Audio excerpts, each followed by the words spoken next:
Imagine being a young boy, torn from your home. Your city is in ruins, your family scattered. This was the world for 4 young men from Judah: Daniel, Hananiah, Mishael, Azariah. But their captors in Babylon gave them new names. Names meant to erase their past and their God. Daniel became Belteshazzar, Daniel 1:7. Hananiah became Shadrach. Mishael became Meshach. Azariah became Abednego. They were far from home, living under King Nebuchadnezzar. Everything around them was different: the language, the customs, the food, especially the gods. It would have been so easy to forget who they were. But these 4 boys carried something precious inside them, a light that no darkness could extinguish. They carried faith in the one true God. They were chosen to be trained in the king's court to learn the ways of Babylon, skilled in every kind of learning, qualified to serve the king. Daniel 1:4-6. But their greatest strength wasn't intelligence or looks. It was their unshakable trust in God. Daniel 1:17. The first test came not with a sword, but with a fork. King Nebuchadnezzar offered the young men the very best from his own table: rich food, fine wine, a great honor. To refuse would be a grave insult. It could mean punishment, even death. But Daniel and his friends knew a secret. This food had been offered to Babylonian idols. To eat it would be to honor false gods. It would defile them and break covenant. Their faith was more important than any royal feast. But Daniel resolved not to defile himself with the royal food and wine. He didn't make a loud scene. He went quietly to the official in charge and made a respectful request. Daniel proposed a test. Please test your servants for 10 days. Give us nothing but vegetables and water to drink. Then compare our appearance with the young men who eat the king's food. For 10 days they honored God with their diet. They trusted that he would sustain them. At the end of the 10 days, the miracle was clear for all to see. Daniel and his 3 friends looked healthier and better nourished than all the other young men. God had honored their faith. He showed the Babylonians that true strength and wisdom come from obedience to him. When you honor God in the small things, he gives you strength to stand for him in the big things. Their journey of courage had begun at a simple dinner table. Years passed. The king, in his pride, built a massive golden statue. It stood 90 feet tall, gleaming under the Babylonian sun.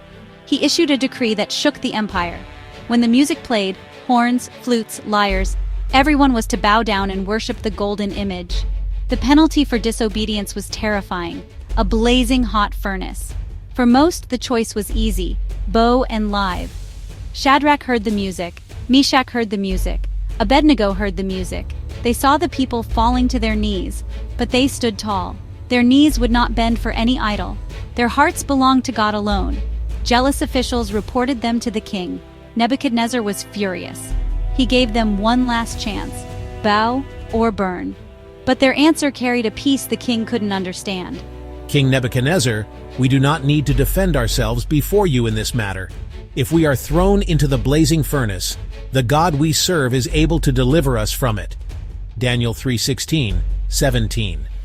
But even if he does not, we will not serve your gods. The king ordered the furnace heated 7 times hotter. It was so hot the flames killed the soldiers who threw the 3 men in. To every watching eye, it seemed the end. But God had other plans. He turned a place of execution into a stage for his glory. A 4th presence walked with them in the fire, God with his children. Daniel 3:24-25. The king saw and said, "Blessed be the God of Shadrach, Meshach, and Abednego." Many years later, Daniel was, an old man. He had served faithfully under several kings. The new ruler, King Darius, thought very highly of him. Other officials grew intensely jealous and searched for fault but found none. The Bible says they could find no corruption in him. He was trustworthy and blameless. Daniel 6:4. They tricked King Darius into signing a law. For 30 days, no one could pray to any god or man except the king. The penalty? The den of hungry lions. When Daniel heard, he did not hide. He went to his upstairs room and prayed as always, 3 times a day toward Jerusalem. His enemies were watching and caught him in the act of prayer. King Darius was heartbroken. He had been tricked into condemning his most trusted advisor. Daniel was lowered into the dark den. A large stone rolled across the entrance. It was a long, dark night for the king, but for Daniel it was filled with the light of heaven. He trusted God, he prayed, and God was with him. Daniel, servant of the living God, has your God rescued you? May the king live forever. My God sent his angel and he shut the mouths of the lions. Daniel 6:22. God had performed another mighty miracle and the king honored the God of Daniel. The stories of these four men are more than amazing tales. They are a blueprint for a life of faith. Daniel and his friends show us how to live for God in a world that doesn't know Him. They trusted God for daily food. They trusted Him in a furnace of fire. They trusted Him in a den of lions. We are all living in a kind of Babylon, a world that pressures us to conform to idols of popularity, wealth, and power. We face choices every day. Will we stand for what is right, even if alone? Will we honor God in the small, unseen moments? Daniel, Shadrach, Meshach, Abednego? Their lives teach no compromise, no regrets. Their courage was a gift from God, fueled by a deep personal relationship with Him. This is the promise that sustains us, the hope that anchors our souls. As the scriptures promise, the righteous will live by his faith. Habakkuk 2:4, Romans 1:17. That is a life of true adventure, purpose, and unending hope. Let their story be our story. Let us resolve to be faithful, to stand strong, and to trust the God who is always able to deliver.